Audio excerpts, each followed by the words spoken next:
Après avoir fait d'Orange County Choppers une vedette de la télévision, Paul Tootle Jr. a tout perdu dans une querelle familiale dévastatrice. Les retombées ont été brutales. Son propre père lui a réclamé 1,5 million de dollars et son frère a été contraint de prendre parti.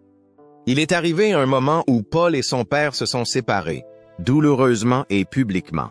Il vous a renvoyé, a dit un jour un interviewer. Il l'a fait, a répondu Paul. Ce fut un chapitre sombre, mais avec le recul, un tournant. À l'époque, c'était incroyablement difficile, admet Paul. Mais avec le recul, c'est la meilleure chose qui pouvait arriver. Le fait d'être lui-même devenu père a donné à Paul une nouvelle perspective sur la rupture. Le fait d'avoir un fils m'a aidé à trouver un profond sentiment de pardon et de compréhension à l'égard de mon père. Aujourd'hui, l'homme à l'origine de certaines des motos customisées les plus emblématiques d'Amérique se confie sur le coût personnel de la célébrité et sur les raisons douloureuses pour lesquelles il n'a pas partagé de repas de fête avec son père depuis plus de 15 ans. Alors que la plupart des enfants du milieu des années 80 étaient occupés à faire du vélo, à regarder des dessins animés ou à jouer à la Nintendo, Paul Tootle Jr. a vécu une enfance très différente. À 12 ans à peine, il travaillait déjà dans la chaleur intense et la clameur de l'usine sidérurgique du comté d'Orange. Au lieu de passer ses étés à la plage, il balayait les copeaux de métal sur les sols des ateliers et confiait des outils à des soudeurs chevronnés. Plus tôt encore, Paul se rendait sur les chantiers de son père, ramassant la ferraille comme des jouets précieux. Il les arrangeait pour en faire de petites sculptures, imaginant des créations à partir de ce que les autres considéraient comme de la camélote. Cette exposition précoce a tout façonné. À l'âge de 14 ans, Paul soudait déjà avec une précision calme que même les plus expérimentés respectaient. Il ne se contentait pas d'acquérir des compétences, il apprenait à penser comme un constructeur. Mais la vie dans l'atelier n'était pas faite que d'étincelles et de gloire. Son père, Paul Sr., avait la réputation d'être intense, et il n'y allait pas de main morte avec son fils. En fait, il est souvent plus dur avec lui qu'avec les autres. Junior ne pouvait pas s'en tirer avec de petites erreurs. Si quelque chose n'allait pas, il se faisait engueuler devant tout le monde. Certains pensaient que c'était injuste, My Senior pensait que cela le rendrait plus fort. Au fil des années, leurs personnalités se sont de plus en plus opposées. Je pense aussi que la série a fait beaucoup de dégâts dans la famille. Paul Sr. aimait la force brute et les méthodes de la vieille école. Paul Jr. avait un œil plus artistique et préférait les lignes épurées et les détails parfaits. En été, Paul Jr. a redessiné une balustrade pour la rendre à la fois plus solide et plus belle. Son père a d'abord rejeté l'idée, mais quelques jours plus tard, sans dire un mot, il l'a approuvé et a utilisé le dessin. Ce moment en dit long. Au fond, il y avait du respect, mais il s'accompagnait d'un tiraillement constant. Alors que la plupart des lycéens bachotaient pour les tests de mathématiques, Paul Jr. a pris un chemin différent. Il s'est inscrit à un programme professionnel qui lui permettait de passer la moitié de sa journée scolaire à apprendre la métallurgie. Il a étudié les techniques de soudage, les plans et la façon de lire les points de tension dans l'acier. L'un de ses instructeurs a dit qu'il avait un don rare, comme s'il pouvait voir comment le métal voulait bouger avant même de le toucher. Junior passait des heures en dehors des cours, s'exerçant à chaque soudure, chaque coupe, jusqu'à ce que cela lui paraisse naturel. Il savait qu'il n'avait pas besoin d'un diplôme prestigieux pour réussir. Il lui suffisait de maîtriser son métier. Lorsqu'il est retourné à l'atelier de son père, après avoir obtenu son diplôme, il n'était plus le gamin qui balayait les sols. C'était un fabricant qualifié qui parlait le langage des professionnels et qui le prouvait par ses résultats. À 19 ans, Paul Jr. dirigeait la division des rampes chez Orange County Iron Works. Ce n'est pas une mince affaire. Le département représentait près de la moitié des revenus de l'entreprise. La plupart des gens pensent qu'il s'agit d'un favoritisme familial. Mais la vérité, c'est que Junior l'a mérité. Il a élargi les possibilités de conception et a donné à la boutique une touche de modernité. Ses créations étaient si populaires que les clients étaient prêts à payer plus cher et à attendre plus longtemps pour obtenir un objet fabriqué par lui. Il doit également gérer une équipe de travailleurs beaucoup plus âgés que lui.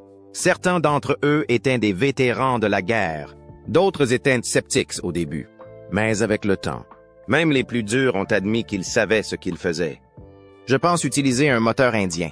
Il avait pris un atelier de métallurgie et en avait fait quelque chose dont les gens parlaient. Ce genre de respect n'est pas facile à obtenir. Pourtant, il manquait quelque chose. Après des années passées à construire des escaliers et des rampes, Junior se sentait enfermé. Il voulait construire quelque chose qui bouge, quelque chose de vivant. Cette étincelle s'est allumée lorsqu'il a commencé à dessiner secrètement des motos dans un vieux carnet après de longues journées de travail. C'est à cette époque que son père s'est remis à la moto. Tout a commencé de manière décontractée. Senior a demandé à Junior de l'aider à en construire une. Mais lorsque Paul Senior a vu ce que son fils avait dessiné, il a été choqué. Ce n'était pas seulement technique, c'était de l'art.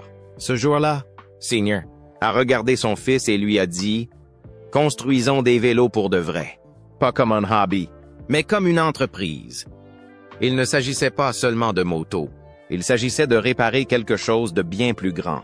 Les années de distance qui les séparaient. Avec environ 175 000 $ récupérés dans l'entreprise familiale de ferronnerie, ils ont officiellement lancé Orange County Choppers, mais ce n'était pas égal. Senior a gardé 80%. Junior a obtenu 20%. Cela n'avait pas encore d'importance. Ils n'avaient rien d'autre qu'un rêve et un sous-sol froid rempli d'outils. Mais en quelques mois, les vélos qu'ils ont construits ont commencé à être remarqués. Leur première moto, True Blue, leur a pris 4 longs mois, des nuits tardives, des soudures à n'en plus finir et de la peinture bleue avec des flammes blanches. On aurait dit qu'elle provenait d'un grand constructeur, et non d'un garage gelé du nord de l'État de New York. Lorsqu'ils l'ont amené à Daytona en 1999, les mâchoires se sont décrochées. Ils n'étaient plus des moindres que rien. Mais le succès n'a pas été facile. En 2000, ils construisaient des vélos dans un minuscule atelier glacial. Les outils se sont cassés. Les fournisseurs voulaient de l'argent à l'avance. L'argent s'est rapidement épuisé. Paul Jr. travaillait souvent 18 heures par jour, dormant sur un canapé dans l'atelier pour respecter le calendrier. Il se battait constamment. De grands matchs de hurlement, pas pour le spectacle, mais pour la survie. Chaque vélo vendu couvrait à peine les coûts. Pourtant, ils ont continué. Non pas parce qu'ils devaient le faire, mais parce qu'ils ne pouvaient pas s'arrêter. Puis, en 2002, un appel téléphonique est arrivé. Un producteur de télévision nommé Craig Peligian a vu un article de magazine sur leur vélo. Il était à la recherche d'une nouvelle émission de télé-réalité. Lorsqu'il a appelé, Paul Sr. a décroché et a aboyé. Qu'est-ce que vous voulez? A décroché et a aboyé. Qu'est-ce que vous voulez? Le producteur a proposé une émission sur la restauration de motos hors d'usage. Paul Sr. a tout de suite refusé. Nous les construisons à partir de zéro, a-t-il dit. L'affaire a failli capoter. Mais quelques semaines plus tard, le producteur est revenu avec une meilleure idée. Filmer le processus réel. Les arguments et tout le reste. Paul Jr. détestait cette idée. Il craignait que les caméras ne gâchent tout. Il a même écrit à son père une lettre de 5 pages dans laquelle il disait « Ils vont nous faire passer pour des imbéciles ». Le contrat était insultant. 5 000 $ par épisode. Des reprises de caméras à n'en plus finir. Et des éclairages si chauds qu'ils ont perturbé leur soudure. À un moment donné, les producteurs ont proposé d'appeler l'émission Family Friction. Paul Jr. a fait les marchés. Mais ils avaient besoin d'argent. Alors ils ont signé. Lors de la première d'American Chopper, le 31 mars 2003, personne ne s'attendait à ce qui allait suivre. En seulement 3 épisodes, la série a explosé. Plus de 3 millions de personnes regardaient la série chaque semaine. Soudain, ils n'étaient plus seulement des constructeurs de vélos. Ils sont devenus des stars. Leur petite boutique est devenue une attraction touristique. Les marchandises s'envolaient des étagères. Discovery Channel a réalisé un chiffre d'affaires de 13 millions de dollars rien que pour la première saison. Les Too Tall ont dû s'installer dans des locaux gigantesques de 12 millions de dollars pour pouvoir suivre le rythme. Au début, c'est le tempérament de Paul Sr. qui attirait les gens. Mais c'est Paul Jr. qui les a gardés à l'œil. Les fans ne se souciaient pas du drame. Ils aimaient le voir construire. Junior est teinte magique, silencieuse, concentrée et précise. En fait, une scène où il construit un réservoir d'essence sans musique ni paroles est devenue l'un des clips les plus demandés jamais diffusés. Les écoles de soudage de toute l'Amérique ont vu leurs inscriptions grimper en flèche. C'est ce qu'on a appelé l'effet Polly. Puis est arrivé le vélo qui a tout changé, le Black Widow. Ce n'était pas seulement un vélo, c'était une déclaration. Un réservoir d'essence en toile d'araignée, des roues personnalisées, 67 heures de pur artisanat. Lorsqu'il a été dévoilé à New York, 15 000 personnes se sont pressées pour le voir. La sécurité a dû retenir la foule. Rapidement, ils ont vendu des maquettes, des chemises, des jeux vidéo, etc. Plus de 280 000 maquettes ont été vendues en 6 mois. Cela a fait d'OCC une marque et pas seulement un magasin. Lorsque Paul Jr. a terminé la construction du Firebike en juin 2003, il ne s'agissait pas d'un simple chopper.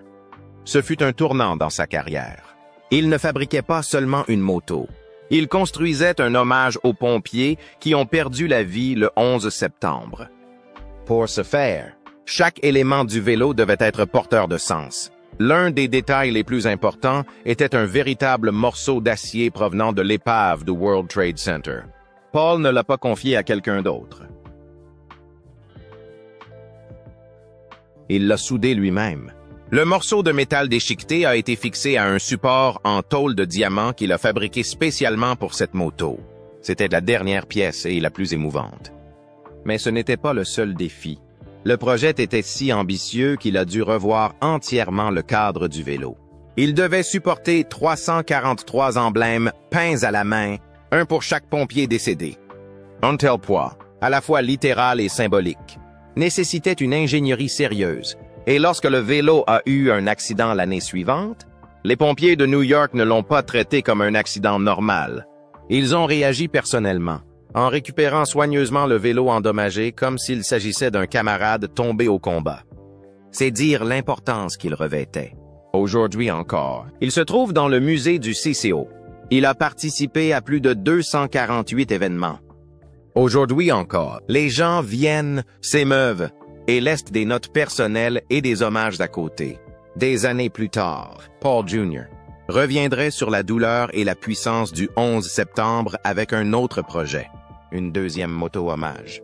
Celle-ci a été dévoilée le 20 janvier 2011, et la réaction a été extraordinaire. Les motards n'étaient pas les seuls à s'être déplacés. Elle a rassemblé des personnes comme le maire de New York, Michael Bloomberg, et le président du mémorial du 11 septembre. Paul avait été sollicité par Daniel R. Tishman, membre du conseil d'administration du mémorial, de construire quelque chose d'inoubliable. Et il n'a pas livré un seul vélo, mais 2. L'un est resté en hommage. L'autre a été tiré au sort pour collecter des fonds pour le mémorial. Les gens ont acheté des billets en ligne et en personne. Et tout l'argent est allé directement au musée du 11 septembre. Ce jour-là, lorsque la housse a été retirée de la moto, les gens ont pleuré. Adults, families, tourists, tout le monde a été frappé par le poids émotionnel de ce que représentait cette machine. Le design racontait une histoire sans dire un mot. Même le Huffington Post lui a consacré un article complet, diffusant le message à des personnes qui ne pouvaient pas être présentes. Mais derrière la peinture tape à l'œil et le chrome poli se cachait quelque chose d'encore plus impressionnant, son esprit technique. Paul Jr. ne se contentait pas de concevoir de jolies motos. En 2012, il a discrètement introduit une technique qui a changé la donne dans le monde de la moto. Il a commencé à utiliser la modélisation T-Spline, un outil qui facilite la conception de formes lisses et courbes. Ce qui prenait auparavant plus de 40 heures n'en prend plus que 15. Et lorsqu'il a construit un vélo électrique avec Autodesk, cette méthode s'est révélée essentielle. Rapidement, d'autres ateliers ont commencé à utiliser la même technique, souvent sans savoir d'où elle venait ou sans en donner le crédit. Puis, en 2015, Paul a fait quelque chose qui a choqué même son équipe. Il a créé un système qui rend les cadres de moto plus légers, mais tout aussi solides. Cela a complètement changé la façon dont il construisait les customs. Et il ne s'est pas arrêté là. Il a appris à écrire le G-code, le langage de programmation des machines à commande numérique. Auparavant, il n'était que le concepteur du vélo. Désormais, il peut aussi contrôler les machines. Il est passé du statut d'artiste à celui de machiniste, s'occupant à la fois des aspects créatifs et techniques de la construction. Les problèmes entre Paul Tuttle Sr. et son fils n'ont pas éclaté du jour au lendemain. Tout a commencé discrètement en 2007, lorsque Sr. a donné à Junior une participation de 20% dans leur entreprise, tout en gardant le contrôle total pour lui-même. Au début, la situation semblait équitable. Le père dirige l'entreprise. Le fils apporte le style, mais au fur et à mesure que les créations de Junior devenaient de plus en plus célèbres et faisaient la une des journaux, l'équilibre a commencé à pencher. Les gens ne faisaient plus l'éloge du savoir-faire à l'ancienne de Sr. Les gens ne faisaient plus l'éloge du savoir-faire artisanal de Sœur. Ils parlaient des idées farfelues de Junior et de ses idées farfelues. Et cela ne convenait pas à l'homme qui avait construit les choppers du comté d'Orange à partir de rien. Dans les coulisses, la jalousie a pris racine. Sr. se resserre chaque fois que Junior arrivait en retard ou travaillait à sa façon. Il allumait une mèche, et plus elle brûlait, plus il était difficile de l'éteindre. En 2008, le magasin s'est transformé en zone de guerre. Les disputes entre père et fils n'étaient pas rares. Elles étaient monnaie courante. Il s'agissait surtout de contrôle. Junior voulait être libre de créer. Sr. voulait l'obéissance. C'était le choc des mondes. L'esprit créatif contre la discipline stricte. Les caméras d'American Chopper en ont filmé une partie, mais elles ont manqué le pire. Quand les lumières se sont éteintes, Sr. est devenu plus méchant. Pas seulement avec Junior. Jason, un designer, a un jour réduit en miettes sa propre création après l'une des tirades de Sr. Tirades de Sr. Tout le monde dans l'atelier marchait sur des œufs. Même Mikey, le frère cadet gaffeur et pacificateur, n'a pas pu échapper à l'effondrement émotionnel. Il avait l'air brisé, comme si des années d'humiliation avaient fini par le rattraper. Et puis, il y a eu l'explosion. Septembre 2008 était de nouveau en retard, et Sr. a craqué. Ce qui aurait dû être un avertissement s'est transformé en une dispute devant toute l'équipe. Je veux être près de mon père, mais en sortant de cette dynamique malsaine, j'ai pu grandir spirituellement, émotionnellement, à tous les niveaux, parce que je suis en quelque sorte sorti de l'ombre de mon père, et je suis devenu mon propre homme. Lorsque Junior a essayé de se défendre en disant qu'il faisait toujours le travail, Sr. a refusé de l'entendre. Junior a riposté. Il a dit que l'OCC s'effondrerait sans lui. C'est tout. Sr. a explosé et Junior, qui en avait plus qu'assez, a lancé une chaise à travers le bureau, puis une poubelle. Il a défoncé une porte et est parti en trombe. Sr. l'a poursuivi et l'a licencié sur le champ. Ce jet de chaise n'a pas seulement cassé des meubles. Cela a brisé tout ce qui restait de leur relation de travail. Des années plus tard, cette histoire est devenue un mème, mais à l'époque, c'était un désastre. Après le licenciement, le chaos s'est installé. L'équipe était divisée. Certains ont soutenu Junior, d'autres sont restés silencieux, craignant la colère de Sr. De la colère de Sr. Les clients ont commencé à s'inquiéter. Leur vélo aurait-il encore la même magie maintenant que le créateur qui les a conçus n'est plus là? Même la chaîne a paniqué. TLC a donné un avertissement à Junior. Un avertissement, disant qu'il avait rompu son contrat en quittant l'émission. Pendant une courte période, il est donc revenu en tant qu'entrepreneur. Mais cela n'a pas duré. En avril 2009, il en a fini pour de bon. Sr. est allé encore plus loin. Il voulait que Junior se retire complètement de l'entreprise et décide d'acheter sa participation de 20%. Lorsque Junior n'a pas voulu vendre, Sr. a intenté un procès. L'imbroglio juridique n'était pas qu'une question d'argent. C'était une question de pouvoir. Senior voulait reprendre le contrôle total. Il prétendait avoir le droit de racheter les parts de Junior pour 500 000 $. Il a ensuite intenté une action en justice pour réclamer 1 million d'euros de dommages et intérêts supplémentaires. Il a même fait de sa propre entreprise un co-accusé, plaçant les hélicoptères du comté d'Orange des deux côtés de l'affaire. Il s'agissait d'un coup tordu destiné à forcer Junior à sortir complètement. Mize Jr. n'a pas reculé. Le cœur de la bataille était une clause de contrat mal écrite qui disait que Senior pouvait acheter les actions de Junior à sa juste valeur marchande, mais qui ne précisait pas comment décider de ce que cela signifiait. Cette formulation vague allait faire l'effet d'une bombe au tribunal. Lorsque l'affaire a été portée devant la Cour suprême de New York en 2010, la première décision a été favorable à Senior. Le juge a déclaré que la clause de rachat était légitime et a ordonné qu'un évaluateur externe fixe la valeur des actions. Il semblait que Junior était fini. Ils se sont assis ensemble au tribunal sans même se regarder. Mize Jr. a fait appel. Et en décembre, tout a changé. La Cour d'appel a annulé le jugement. Elle a déclaré que la clause était trop vague pour être appliquée. Cela signifie que Junior conservait sa participation 20% d'OCC et Senior ne pouvait pas le forcer à partir. Il s'agit d'une victoire juridique massive et d'une victoire personnelle également. Le fils que tout le monde croyait écrasé était toujours debout, et son père n'a pas pu s'en débarrasser. Vous savez, la relation avec mon père est une relation où nous ne nous disputons pas. C'est ce que je dirais. Je veux dire, est-ce qu'on traîne ensemble? Non. On ne traîne pas vraiment ensemble. La situation n'est donc pas mauvaise, mais elle pourrait être meilleure.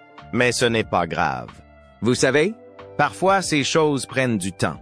Pourtant, Junior ne pouvait pas construire des vélos tout de suite. Il avait une clause de non-concurrence d'1 an. Cela signifiait qu'il ne construirait pas de moto avant 2010. Il a donc changé de cap. Il a commencé à concevoir des produits, notamment un parc pour chiens et une nouvelle version du grill de camping Coleman. Il a déclaré que c'était l'une des périodes les plus difficiles de sa vie. Mais il a continué. Sa femme et lui ont transformé une pièce de leur maison en bureau, ont embauché un jeune homme pour le travail informatique et ont lancé Paul Jr. Designs juste en face de l'OCC, en avril 2010, alors que la clause de non-concurrence d'1 an de Paul Jr. a mis fin à sa clause de non-concurrence d'1 an avec Orange County Choppers. Il a pris une décision que personne n'avait vu venir. Au lieu de simplement ouvrir son propre magasin de vélos, il a déclenché une véritable mutinerie. Des gens qui avaient été la colonne vertébrale d'OCC, des gars comme Vinny DiMartino, Joe Pugliafico, Nub Collard, et même son propre frère Mikey, se sont éloignés de la compagnie et l'ont suivi. Il n'a pas fallu longtemps pour que Cody Connolly le rejoigne à son tour. Il ne s'agissait pas seulement d'un changement commercial. Il s'agissait d'une défection massive du genre de celles qui ont laissé Paul Senior être furieux. Discovery Channel n'a pas perdu une seconde. Elle a transformé les retombées en or de la télé-réalité, en lançant une nouvelle série intitulée Seniorverse. Junior, opposant le père au fils dans un affrontement hebdomadaire qui a brouillé la frontière entre la famille et l'audimat. La tension entre Paul Senior et Junior n'était pas nouvelle, mais cette série l'a officialisée. Diffusée en août 2010, chaque épisode a attisé le feu. Alors que Paul Jr. avait des doutes quant à la diffusion de leur drame familial à la télévision nationale, Paul Sr. s'est penché sur la question. Les batailles de boutiques étaient conçues pour être dramatiques, et le public était encouragé à choisir son camp. Un critique a parlé de télévision des crises de colère, et il n'avait pas tort. Les motos ont été reléguées au second plan par rapport au désastre émotionnel.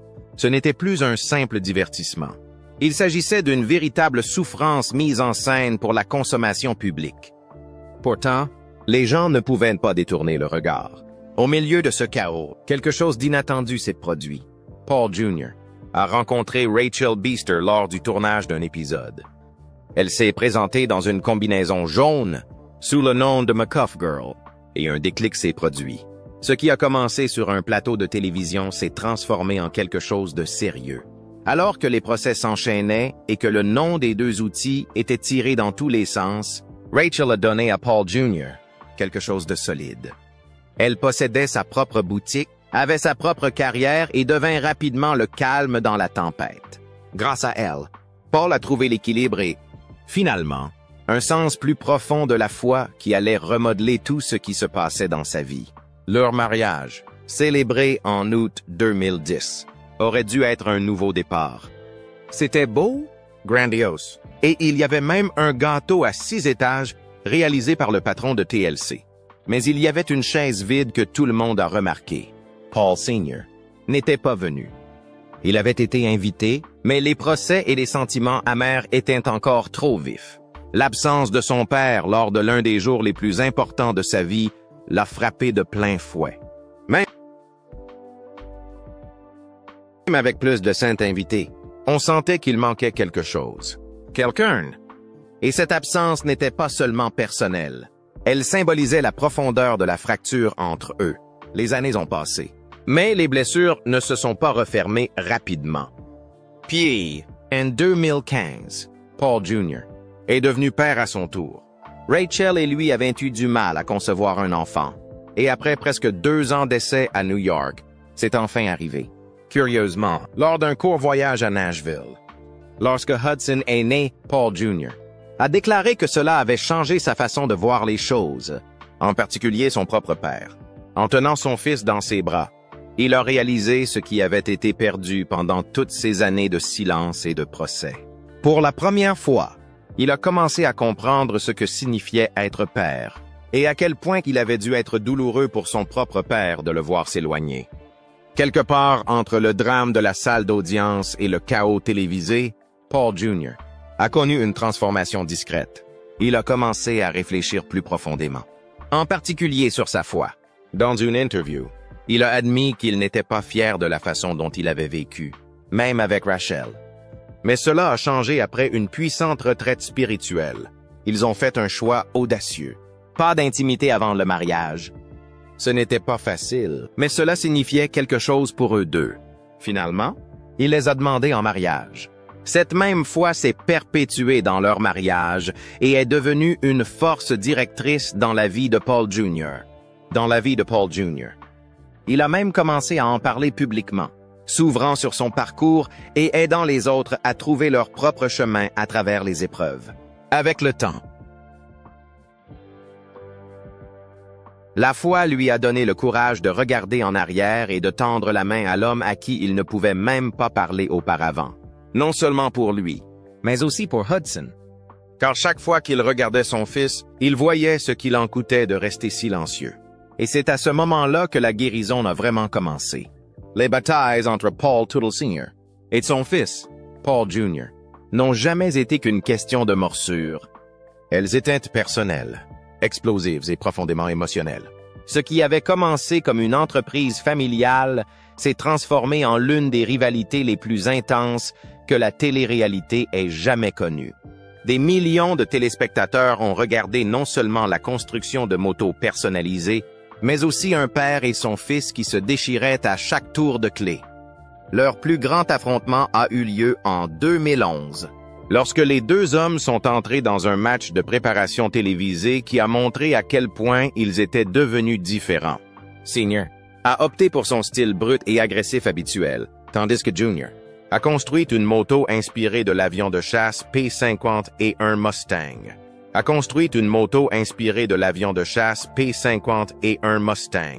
Élégant, créatif et plein d'âme. Ce vélo ne s'est pas contenté de rouler. Elle a raconté une histoire. Il était clair que Junior ne se contentait pas de construire des machines. Il construisait des déclarations. Et cela s'est poursuivi. De 2010 à 2016, ils se sont affrontés dans de multiples compétitions. Mais Paul Jr. a remporté 5 victoires sur 7, prouvant à chaque fois qu'il n'était pas seulement un enfant travaillant sous les ordres de son père. Il était une force à lui tout seul. Après avoir quitté Orange County Choppers en 2009, Paul Jr. n'a pas seulement créé une entreprise. Il a construit un empire, avec une clause de non-concurrence d'1 an. La plupart des gens pensaient qu'il allait disparaître. Au lieu de cela, il s'est associé à Coleman pour concevoir un grill. Ce pivot a permis à son entreprise de survivre dans un contexte économique difficile. Ce contrat en a entraîné d'autres. Il a commencé à présenter des produits, à concevoir des jouets pour chiens et même à construire un parc public pour chiens. En 2012, sa marque a dépassé celle de son père. Sa ligne de vêtements était plus rentable. Ses vélos étaient utilisés dans des campagnes d'entreprises de grande envergure. Et il travaillait avec des géants mondiaux comme Blizzard et Paramount. Il ne se contentait plus de construire des motos. Il concevait des modèles pour certains des plus grands noms du monde du divertissement et gagnait beaucoup d'argent grâce à cela.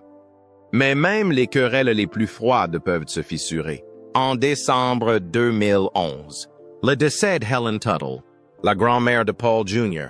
et la mère de Paul Sr., a donné lieu à l'un des moments les plus cruels que la série ait jamais captés. Paul Jr. a décroché le téléphone et appelé son père. Pour la première fois depuis près de 2 ans, ils se sont parlé. Il n'y a pas eu de longues conversations. Juste quelques mots simples. Elle t'aimait beaucoup.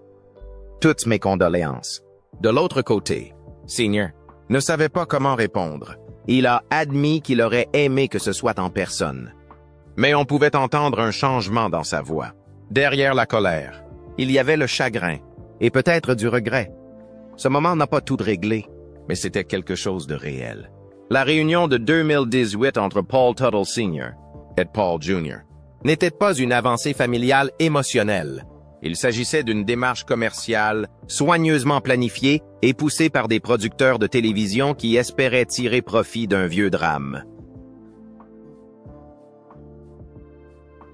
Les 2 hommes ne s'étaient pas adressé la parole depuis près de 10 ans, après leur dispute explosive en 2009, qui s'est soldée par le renvoi de son fils par Senior.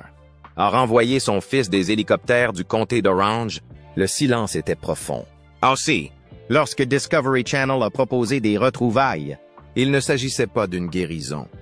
Il s'agissait de réparer une moto cassée, et non d'une famille brisée. Ils ont choisi le chopper sur le thème des Yankees qu'ils avaient construit en 2005 et qui avait été vendu, puis mystérieusement détruit. Certains ont même murmuré qu'il avait été endommagé pour les besoins de l'assurance. Ce naufrage a donné à la chaîne l'excuse parfaite pour les remettre ensemble. En coulisses, la situation était tendue. Ils avaient des calendriers de tournage séparés, des règles strictes et même des plans de secours au cas où les disputes dégénéreraient. Senior a essayé de se la jouer cool, disant qu'ils étaient un peu plus vieux et un peu plus sages. Mais tout le monde savait qu'il ne s'agissait pas de retrouvailles chaleureuses. 2 ans plus tard, The Last Ride, une émission spéciale de 2 heures, était censée tourner la page. Au lieu de cela, elle n'a fait qu'empirer les choses. L'émission partait d'une bonne intention. Un vélo patriotique commandé par ABC Supply, censé représenter la famille et le respect. Mais dès le premier jour, il était évident que rien n'avait changé. Senior a balayé les idées de son fils. Comme au bon vieux temps, les membres de l'équipe pouvaient ressentir la tension, et tout cela se passait alors que le magasin original de l'OCC était en train d'être démoli à l'arrière-plan. Il y a eu des moments brefs et forts. Junior a déclaré plus tard que les seuls moments où il se sentait bien étaient ceux où son père et lui travaillaient côte à côte, tranquillement, sans caméra sur le visage, en construisant comme au bon vieux temps. Mais ces moments étaient rares. Une fois la moto terminée, Senior avoua sans embâche qu'il n'avait pas voulu le faire. Cela n'a pas aidé notre relation, a-t-il dit. Les fans étaient furieux. Des hashtags tels que Respect Paul Jr.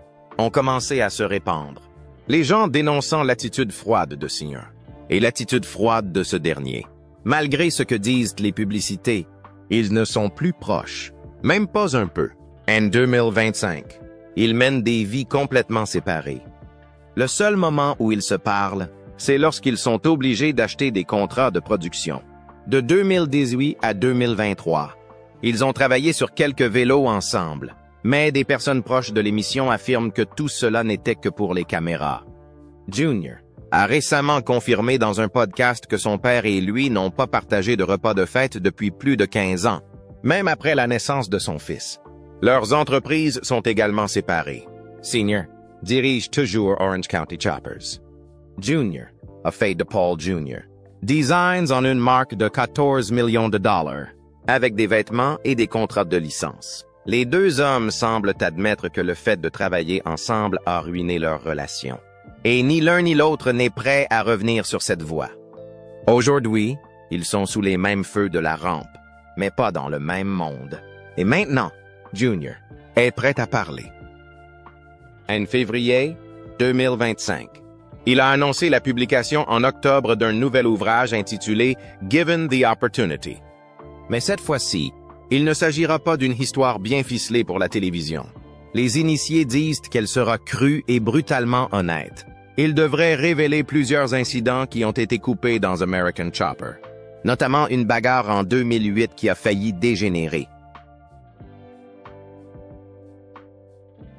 Alors que son premier livre était consacré à sa carrière et à sa foi, ce nouveau livre aborde les choses sérieuses, à savoir les combats de son père contre l'alcoolisme et les dommages durables qu'il a causés à leur famille. Junior a déclaré qu'il ne cachait plus la vérité.